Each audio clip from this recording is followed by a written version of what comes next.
So, the last time I was up here, I told a lot of stories about when I was younger. I was a pretty crazy kid. But that hasn't changed much. And I would like to share some of my more recent stories. Starting with freshman year. Now, first hour, I had this math class with Mrs. Walton. And Haley knows the story I'm telling. She will tell you this is 100% true. So, she likes to start class with some warm-ups, right? And it's early in the morning, I'm a dumb kid. So I'm sleeping. And she's trying to get people to answer what's on the board.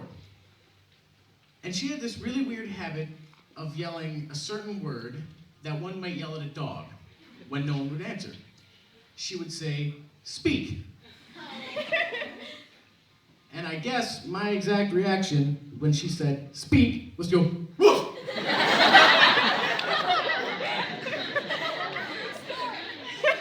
And it took me a second to realize that, no, I am not a dog. Now, I have a somewhat sadder story of lost love.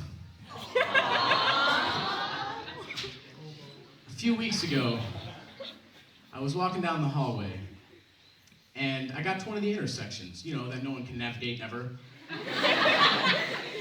And there was a person in my way, and I stepped to the side, and so did he. I stepped to the other side, and so did he. And then, instinctually, I hugged him. And sidestepped and walked by.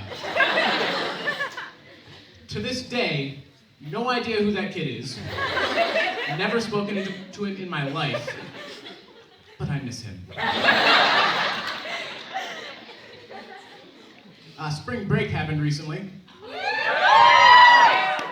I'm glad we can all acknowledge that. And I went down to Orlando, Florida.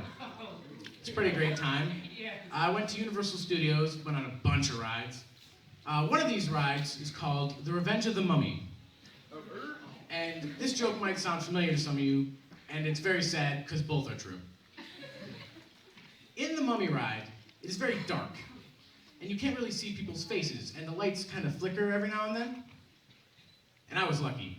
I got the express pass, which meant I got to cut everyone. And I guess some little kid wasn't very happy about it, because he leans over into the express line and goes, "Boo!" And what I did next, I am not proud of at all. Some sort of alpha male inside of me was like, "I won't take this. I cannot let this challenge pass." So I stopped exactly where I'm standing. And I couldn't see his face, I'm positive he couldn't see mine. And I went,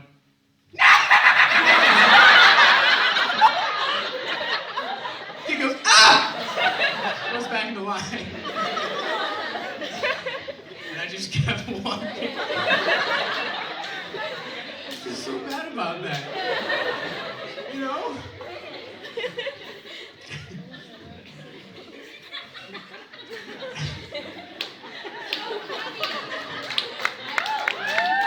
Don't cheer, I made a little kid pee his pants.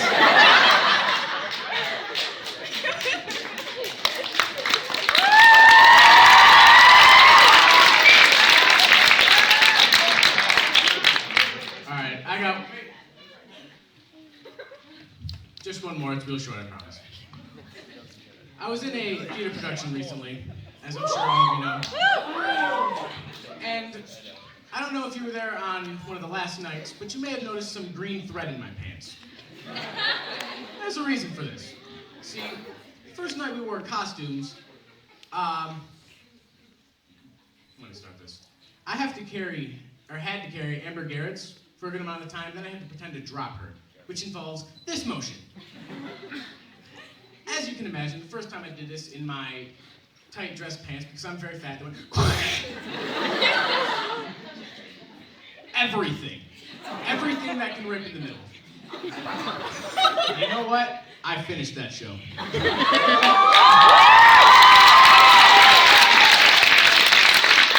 Thank you.